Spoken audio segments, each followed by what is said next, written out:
네, 우리 계속해서 하나님 시리즈를 하고 있습니다. 네 번째까지 했고요. 오늘은 다섯 번째 부흥케 하시는 하나님, 부흥케 하시는 하나님 제목으로 하나님의 말씀을 증거하도록 하겠습니다.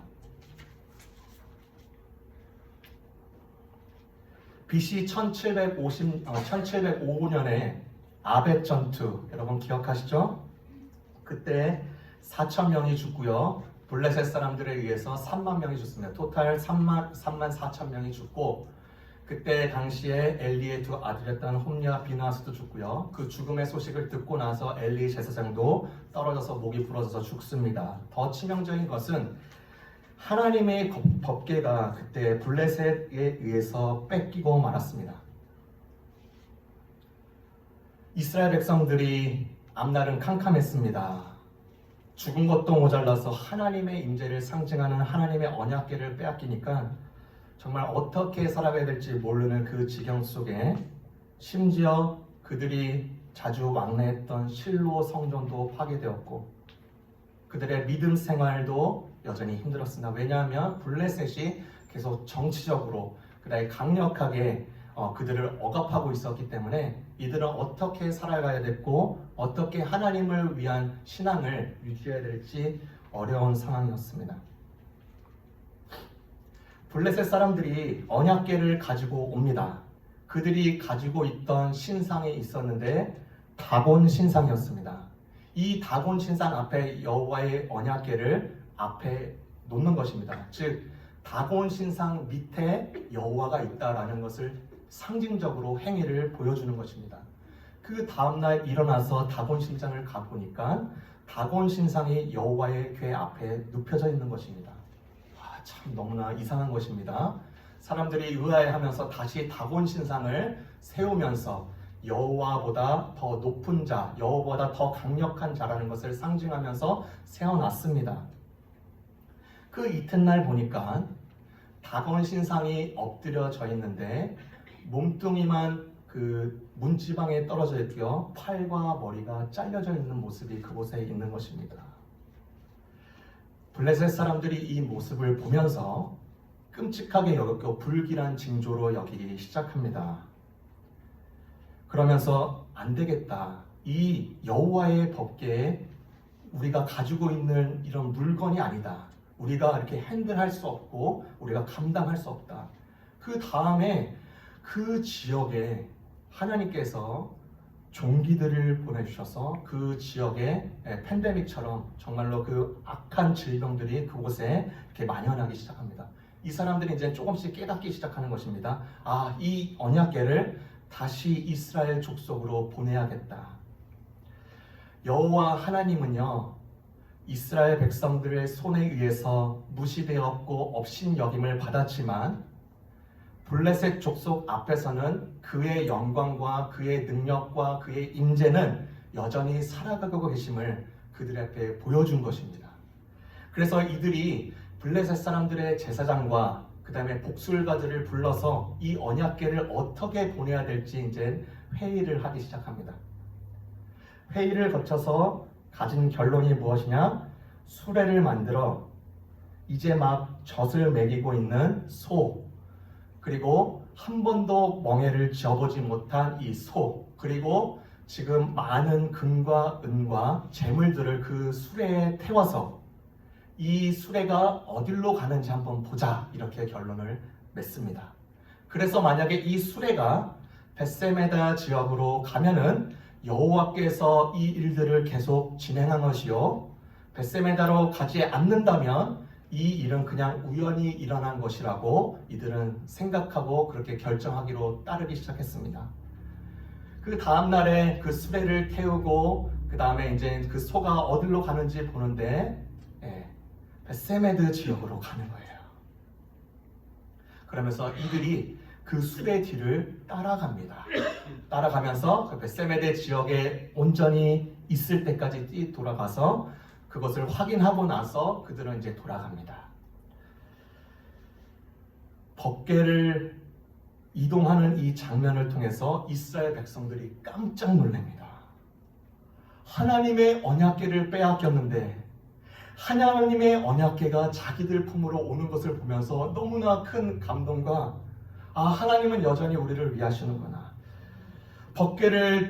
돌아온 법궤를 보면서 이스라엘 백성들은 이런 생각을 가진 것입니다. 블레셋 다곤 신상이 넘어져서 그리고 심지어 팔다리가 무너졌다는 것을 소식을 들었을 것이에요. 하나님 여호와 하나님은 여전히 살아계시는구나. 특별히 우리가 부족하고 하나님을 업신여겼음에도 불구하고 하나님은 직접 다른 사람의 손을 타지 아니하시고 그들은 그분의 자녀들 그 곁으로 돌아오시는구나. 우리가 부족함에도 불구하고 하나님은 우리를 찾아와 주시는구나. 이 메시지를 통해서 우리에게 주시는 교훈의 첫 번째가 뭐냐면 다시 여호와입니다. 다시 여호와. 그 하나님께서 다시 그 자녀들을 위해서 찾아와 주십니다. 그래서 스바냐에서 3장 17절은 이렇게 고백을 합니다. 너의 하나님 여호와가 어디 가운데요? 너의 가운데에 계시니 그는 구원을 베푸실 전능자시니라. 로마서 5장 8절은 그렇게 고백을 합니다. 우리가 아직 죄인 되었을 때, 우리가 아직 죄인의 삶을 살아갈 때, 우리가 아직 죄를 사랑하며 그곳에 거물 때 그리스도께서 우리를 위하여서 죽으심으로 하나님께서 우리를 위해서 자기에 대한 사랑을 확증하셨습니다.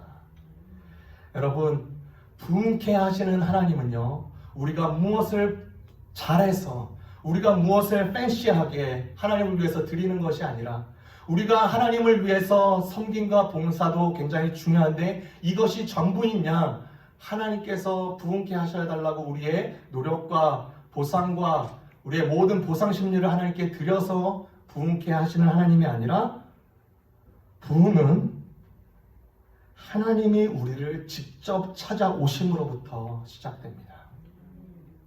그래서요, 참 놀랍게 오늘 7장 2절에 이렇게 말을 합니다. 괴가 기린 여한으로부터 들어간 날부터 20년 동안 오래 있은지라 이스라엘 온 족속이 여호와를 사모하니라. 사모했다는 뜻은 계속 하나님께 부르짖었다는 것입니다. 이 말을 신약 성경에는 더 정확하게 말을 하는데요, 다시 여호와를 따르기 시작했습니다. 부흥케 하시는 하나님이 우리 안에 오심으로 인하여서 우리 안에 심령이 새롭게 되며, 그래서 그 결과 우리가 다시 하나님을 주목하고 하나님을 따르기 시작한 이 복이 이들에게 임하기 시작합니다. 이것이 전부였을까요? 아닙니다. 3절 4절에 이렇게 말을 합니다. 3절 4절 사무엘이 이스라엘 온 족속에게 말하여 이르되 만일 너희가 전심으로 여호와께 돌아오려거든 이방 신들과 아스타로스를 너희 중에서 제거하고 너희 마음을 여호와께로 향하여 그만을 섬기라. 그리하면 너희를 블레셋 사람의 손에서 건져내시리라. 이에 이스라엘 자손이 바알들과 아스타로스를 제거하고 여호와만 섬기니라. 두 번째 우리에게 주시는 메시지는 오직 여호와입니다. 1980년대에 삼성에서 모토로라가 이제 그때 당시에 휴대폰이죠. 그때 넘버 원으로서 이렇게 승승장구하고 있었습니다. 그래서 삼성에서는 이 모토로라를 잡기 위해서 전력 투구를 합니다. 그래서 세운 작전이 생산량을 많이 늘려라. 그래서 그 생산량을 막 쏟아내기 시작합니다. 그런데 참 안타깝게도 불량품이 나오기 시작했는데 11%나 불량품이 나오기 시작합니다. 10대당 한 꼴이 불량품이에요. 그러면서 그 점원의 사장의 뺨을 때리면서 이거 보상해달라고 그런 일도 굉장히 잦았습니다. 이를 들은 이 회장이 1995년에 3월 9일 날에 삼성전자 경북 구미사업장 운동장에 다 모여라. 우리가 무엇을 할 거냐? 시중에 나간 제품들을 모조리 회수해서 공장 사람들이 모든 보는 사람 앞에서 이것을 다 태워버려라. 애니콜 화형식을 집행을 합니다. 이날 2,000명 삼성 직원이 모여서 품질 확보라는 머리띠를 뜨면서 결혼한 표정으로 이 운동장에 집합을 합니다. 운동장 한편에는 품질은 나의 인격이요 자존심이라는 현수막이 걸려 있고요. 운동장 한복판에는 지금 15만 대의 휴대폰이 쌓여져 있는 것입니다. 해머를 들고 손을 쥔 10명의 직원들이 핸드폰을 다 박살내기 시작했고요. 불까지 태워서 이것을 다 소진하고 말합니다. 총 500억의 어치의 휴대폰이 잿더미로 변하게 된 순간이었습니다. 이들이 제품을 만들 때 제대로 만들기보다는 생산량을 늘려서 모토란을 잡겠다는 심산이었죠. 눈 가리고 아웅하는 것이었습니다. 그래서 이것이 잘못된 것을 알고 이 화형식을 집행한 CEO와 사장과 직원들이요 먼저 생각을 바꿨고 그 내면을 바꾸기 시작합니다. 그래서 이 화형식이 거행됐습니다. 무엇이 잘못됐고 무엇을 고쳐야 되는지 정확히 알았던 것입니다. 그래서 그 이후에 디지털로 전화를 하면서 갤럭시 신화를 쓰고 있는 중인 것입니다. 신앙인도 마찬가지인 것 같습니다. 우리 내면의 변화로부터 신앙은 시작되는 것이지 절대로 이 내면의 변화 없이 눈에 보이는 것에 초점을 맞추고 그것을 잘하려고 노력하고 그 성과주의로서 그것을 우리의 신앙으로 입증하기 시작한다면 그것은 참된 신앙이 아니라는 것입니다. 본문에서 오늘 말씀하고 있는 3절, 4절의 메시지는 전적인 개혁, 변혁, 완전한 레포메이션을 우리에게 가르쳐주고 있는 것입니다. 이를 잘 설명한 내용이 있습니다. 울더라도 뿌려야 된다는 책의 부분에 보면은 이 부분에 대해서 잘 설명을 해주는데요. 그 내용이 이렇습니다. 무당을 찾아간 사람을 한번 보십시오. 두 손을 비비면서 기도하는 모습을 보십시오. 크리스천들이 하나님께 기도하는 모습보다 훨씬 더 경건합니다. 굿을 잘하기 위해서 용한 무당에게 회상하는 금액을 한번 살펴보십시오. 크리스천들이 하나님께 드리는 헌금보다 훨씬 더 많습니다. 사람들이 용한 무당에게 받는 부적을 얼마나 소중하게 간직하는지 한번 관찰해 보십시오. 크리스천들이 하나님의 말씀인 성경을 소중히 여기는 것보다 훨씬 더 귀하게 여기는 것을 보게 될 것입니다. 그렇지만 그들을 가리켜서 이 세상 누구도 신앙인이라고 부르지 않고 그 사람들을 향하여서 미신을 쫓는 자라고 말을 합니다. 미신과 신앙은 무슨 차이죠? 미신은요, 인간이 자기에게 있는 돈이나 능력 혹은 재주로 신의 마음을 얼고 달래어서 자신의 목적을 성취하는 것입니다. 이런 경우에는 자기 자신은 절대로 변하지 않습니다. 즉, 자기 자신은 그냥 그대로 있으면서 재주껏 신의 마음을 돌이켜서 하는 것이 이게 바로 미신의 특징입니다. 이에 반해서 참 신앙은 하나님을 변화시키는 것이 목적이 아니라 절대적인 그분의 말씀 앞에서 자기 자신이 늘 변화되어 가는 과정을 의미합니다. 그것을 참 신앙이라고 말을 합니다.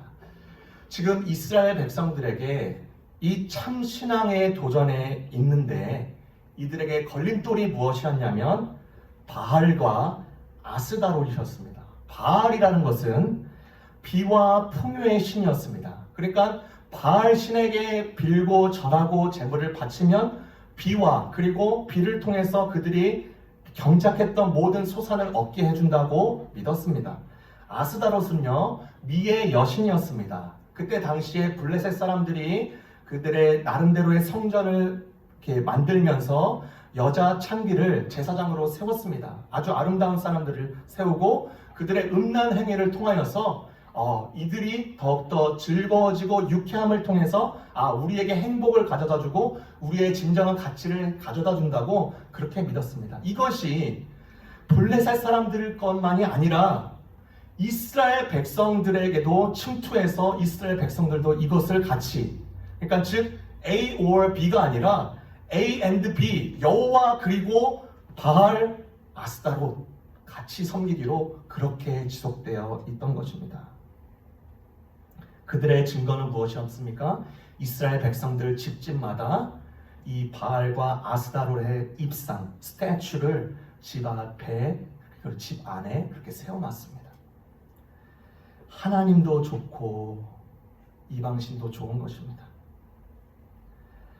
하나를 확실하게 결정하지 못하고 코걸이 신앙, 귀걸이 신앙으로 살아가는 것입니다. 자신은 변화하지 않으려고 하고 신을 얼고 달래어서 자기 마음대로 조정하고 나의 유익을 위해서 일해달라고 외치는 것이죠. 우리가 질문해 볼 수 있습니다. 우리가 오직 여호와 신앙을 견지하는데 늘 방해가 되는 게 무엇일까? 늘 우리 안에 방해가 되는 게 무엇일까? 간단하게 말할 수 있습니다. 우리 안에 자리 잡고 있는 우상과 죄들입니다. 우리 안에 있는 우상이 무엇일까? 쉽게 구별하는 방법이 있습니다. 내가 가장 많은 시간을 할애하는 것이 무엇인지 살펴보면 됩니다. 그러면 내 안에 가득 찬 이 죄악들은 무엇인가? 나 좀 착하게 산 것 같은데, 그래도 나는 죄를 잘 고백하고 하나님을 믿는 신앙 안에 있는 것 같은데, 근데 이 죄들을 보면요, 굉장히 많습니다. 제가 읽어드리도록 하겠습니다. 증오, 형상들, 욕지거리, 시기, 불순종, 잔인함, 정회, 쓴뿌리, 낙태, 관음, 허풍, 탄심, 저주, 음주벽, 두려움, 폭식, 우상숭배, 동성애, 말다툼, 비판, 부정직, 마약, 싸움, 수군거림, 탐욕, 부도덕, 부적, 점, 사주, 체면술, 위자봇, 무례함, 동정치 않음, 율법주의, 거짓말, 물질주의, 포르노, 위약, 분노, 쾌락, 도둑질, 사랑 없음, 점성술, 성급함, 질투, 무법, 돈을 사랑함, 조작, 살인, 편견, 인종차별, 매춘, 반역, 하나님의 것을 도적질, 불신앙, 근심, 거짓 예배, 정결치 못함, 게으름, 정욕, 조정, 위증, 신성 모독, 교만, 짜증, 완고함, 용서치 않은 잘못된 교리. 너무나도 많네요. 그런데 우리 안에 정말 무엇이 나를 계속 걸려지게 넘어지게 하고 있고 내가 쉽게 약한 부분이 무엇인지 이 시간에 하나님께서 여러분 심령 가운데 깨우쳐 주시고 그곳으로부터 자유케 되는 은혜가 있기를 주님의 이름으로 축원드립니다. 그래서 4절에 이들은 이스라엘 자손이 바알들과 아스다롯을 제거하면서 이제 여호와 한 분만을 섬기기로 결정하기 시작하는 것입니다. 그러면서 사무엘이요, 참 놀라운 집회를 하나 열립니다. 미스바 집회, 여러분 잘 아시죠? 미스바 동네에서, 그것은 평지보다 높은 이게 산지에 있는 곳인데 그곳에 다 모이십시오. 우리가 함께 예배하면서 기도하면서 금식하면서 하나님께 온전히 하나님의 얼굴을 구하는 시간을 가질 것입니다. 사무엘이 이제 모든 사람들의 그 믿음을 회복하기 위해서, 영적 신앙의 각성 운동을 위해서, 신앙 부흥을 위하여서 이렇게 콜을 하는 것입니다. 그 높은 곳에 위치하면서 기도하고 있습니다. 회개 운동하고 있습니다. 그런데 이 소식을요, 블레셋 사람들이 듣습니다. 야, 이 사람들이, 이 이스라엘 백성들이 산에서 모여서 전쟁을 위한 모임으로 착각을 하기 시작합니다. 그래서 이스라엘이 전열을 갖추고 작전을 짜기 이전에 우리가 먼저 선제 공격을 해서 그 무리를 완전히 진멸해 버리자. 지금 산에 있는 이 모든 이스라엘 백성들이 미스바 성회로 모여 있는 가운데 블레셋 사람들이 이제 이 산 정상을 위해서 개미떼처럼 서서히 숨통을 졸면서 올라오고 있습니다. 철무기로 무장한 블레셋 군대가 드위양양하면서 미스바 산지로부터 이렇게 위에까지 서서히 올라가면서 이들을 이제 몰살 지경까지 다 다르게 됩니다. 그러면서 이 웅성웅성대는 이 소리를 보면서 이스라엘 백성들이 이렇게 혼란에 빠지기 시작합니다. 그러면서 사무엘에게 부탁을 합니다. 우리를 위하여서 기도해 주십시오. 예전에는요, 괴를 신뢰했거든요. 언약궤 내보내면 돼. 그런데 이 바뀐 모습을 보세요. 전과 같이 괴를 신뢰하지 않고 하나님의 도우심을 간청하는 장면이 나옵니다.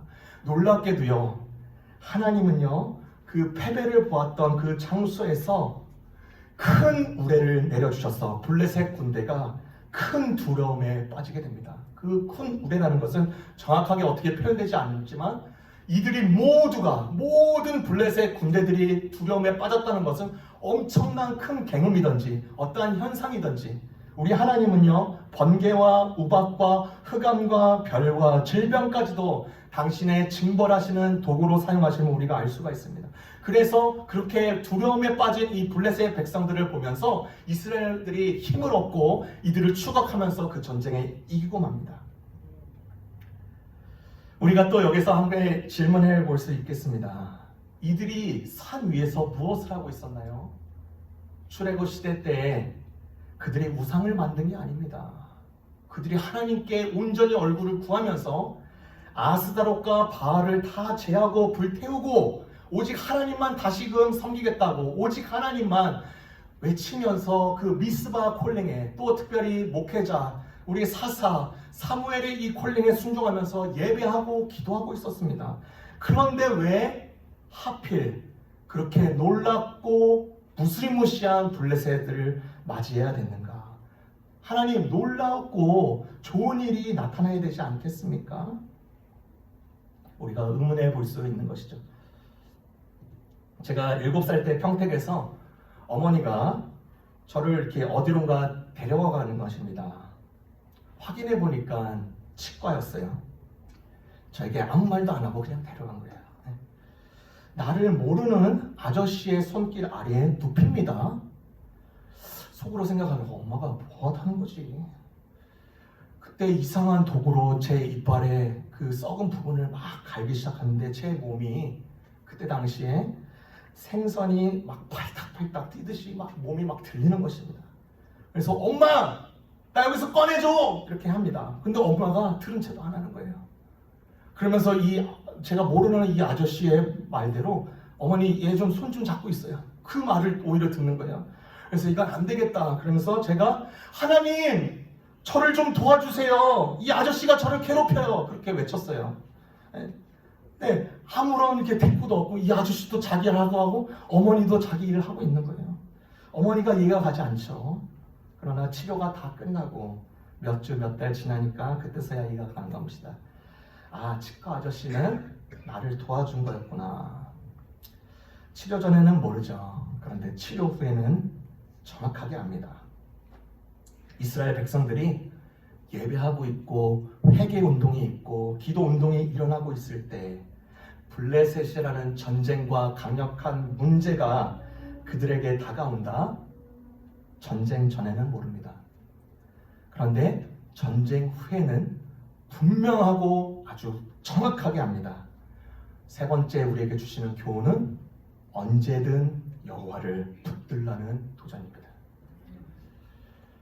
그래서 12절에 이들이 이렇게 고백하네요. 12절 우리 다 같이 함께 읽어볼게요. 너무나 유명한 구절인데요. 12절 시작. 사무엘이 돌을 취하여 미스바와 센 사이에 세워 이르되 여호와께서 여기까지 우리를 도우셨다 하고 그 이름을 에벤에셀이라 하니라. 정확한 번역은 이때까지 도우셨다. 이때도 도우셨다. 언제든 여호와. 여러분 우리 안에 그리고 우리 모든 나라 안에 거대한 블레셋이 있었죠. 팬데믹입니다. 팬데믹 3년차를 맞이했습니다. 팬데믹이 한참 유행할 때 다 움츠러들었습니다. 상점도 움츠러들었고요. 교회도 문을 닫고요. 목회자들도 직분을 포기하고 가정이 힘들어지고요. 네, 모든 사람들이 그랬습니다. 근데 이재철 목사님이 이 팬데믹 현상을 통하여서 이렇게 표현을 하시더라고요. 하나님께서 대포를 쏘셨다. 대포를 쏘셨다. 즉 하나님께서 대포를 쏘심으로써 경고하시는 거죠. 우리의 신앙의 본질이 무엇인지 그리고 우리가 예배드리는 예배자로서의 진지한 물음과 각오와 하나님에 대한 진지성이 있는지 없는지 하나님께서 대포를 쏘아주셨다. 실제로요. 팬데믹이 많이 일어나면서 사회적 거리만 두면 괜찮은데 덩달아서 하나님과 사회적 거리를 두기 시작하네요. 신앙과 동떨어진 사례와 개개인의 영성이 두드러지게 나타났습니다. 여러분 3년차 맞이한 이 팬데믹이 이제 앞으로도요 예상하기를 더 심각한 팬데믹이 올 거라고도 예상하고 있습니다.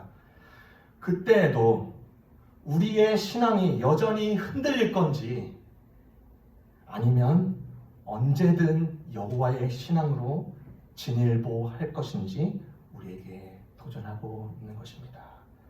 네 번째 15절에서 17절 제가 읽습니다. 15절에서 17절 사무엘이 사는 날 동안에 이스라엘을 다스렸을 때 해마다 베델과 길갈과 미스바로 순회하여 그 모든 곳에서 이스라엘을 다스렸고 라마로 돌아왔으니 이는 거기에 자기 집에 있음이니라. 거기서도 이스라엘을 다스렸으며 또 거기에 여호와를 위하여 제단을 쌓았더라. 아멘. 사무엘 선지자가 여러 지역을 통하여서 순회 사역을 하는 것을 그리고 있습니다. 자기가 익숙했고 자기 집에 있는 라마 지역뿐만 아니었습니다. 어디서든 여호와의 신앙을 보여준 사무엘이었습니다. 어디서든. 그래서 네 번째는 이렇게 교훈합니다. 어디서든 여호와. 우리 성도는 어때야 될까요?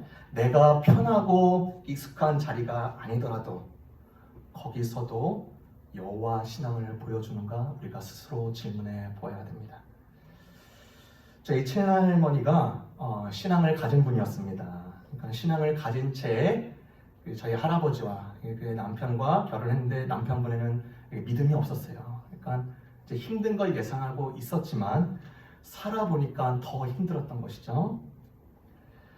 그렇게 자녀들을 낳고 그렇게 지내고 있는데 믿음적인 부분에서 너무나 부딪히는 거예요. 그래서 할머니께서 이제 남편을 떠나려고 짐을 싸기 시작합니다. 짐을 싸고 이제 집 밖에 나가면 되는 것입니다. 그때 당시는 뭐 이제 뭐 법정 뭐 이런 게 법정 싸움 그런 게 없겠죠. 그냥 집 나가면 그게 끝인가 봐요. 네. 그래서 집을 나가려고 할 때마다 들리는 이 내면의 음성 이해하고 좀 들어주십시오. 예수를 믿는 년이 남편을 떠난다. 이 음성에 깜짝 놀라는 거예요. 아이, 이번만 그러겠지. 두 번째도 짐 싸고 나가려고 하는데 예수를 믿는 년이 남편을 떠나가네. 아니겠지. 하나님 장난하지 마시고요. 저는 이곳에서 신앙생활 못합니다. 이 남편분, 이 할아버지 너무 고독스러워. 안 돼요, 안 돼. 전 가겠습니다. 나가려고 하는데 또 총 세 번째. 예수를 믿는 년이 남편을 떠난다고 한다. 야, 거기서 무너지면서 하나님이 주신 영혼이고 하나님이 나에게 매겨주신 영혼임을 내가 받아들입니다. 신앙을 끝까지 지키는데요. 힘들죠. 서로 양보 안 하는 부분도 있습니다. 그런데 끝까지 사랑하고 또 인내하고 하면서 할아버지가 믿음의 자녀가 됩니다. 그리고 그 자녀들이요. 하나님의 복을 받는데 목회자들이 굉장히 많이 나오네요. 하나님을 위해서 끝까지 자리를 지키면서 더 잘 섬기라고 그렇게 세워준 것입니다. 이 부분 어디서든 여호와 제 부분을 살펴봤습니다. 제가 목회자입니다. 그래서 제가 여러 이제 목회자들에게 멘토링을 받고 특별히 아버님을 통해서 멘토링을 받는데 또 책을 통해서도 이렇게 멘토링을 받습니다. 제가 어디서든 이 여호와 중심의 신앙을 이 목회자로서 제가 살고 있는데 나는 과연 그런가? 그런 와중에 책을 통해서 리처드 백스터의 참 목자상이라는 책에서 이런 문구에 대해서 제가 이렇게 마음이 걸렸습니다. 1시간 남짓한 설교를 바람직하게 하기 위해서 일주일 내내 연구하면서도 어디서든 바람직한 삶을 위해서는 거의 노력하지 않는 목회자, 설교 원고의 어휘를 하나라도 잘못 쓰면 큰일 날 줄 알지만 자신의 일상의 장소에서 그릇된 행동이나 언사가 불뜻 튀어나오는 것은 별로 개의치 않는 목회자를 저는 많이 보았습니다. 여러분, 저의 말과 지금 선포되는 말과 행동이 특별히 제가 설교한 내용이 먼저 제 것이 되지 않으면 얼마나 허무맹랑하고 얼마나 힘이 없고 부가치한 행위로만 남지 않겠습니까? 그래서 저도 어디서든 하나님, 제가 여호와 중심으로 교회에 있건 내 일상의 삶을 통해서 여호와 한 분만을 위한 삶 되게 하여 주옵소서. 그래서 빌 하이베스 목사님이 이 문구를 아주 기가 막히게 책으로 만드셨는데 이렇게 말을 하는 겁니다. 아무도 보지 않는 곳에서 나는 누구인가? 이 질문이 여러분의 것입니다. 오늘 부흥케 하시는 하나님을 통해서 다시 여호와, 오직 여호와, 언제든 여호와, 어디서든 여호와, 그 신앙의 참 모습이 넘쳐나고 굳건해지시기를 주님의 이름으로 축원드립니다. 기도하겠습니다. 사랑의 주님,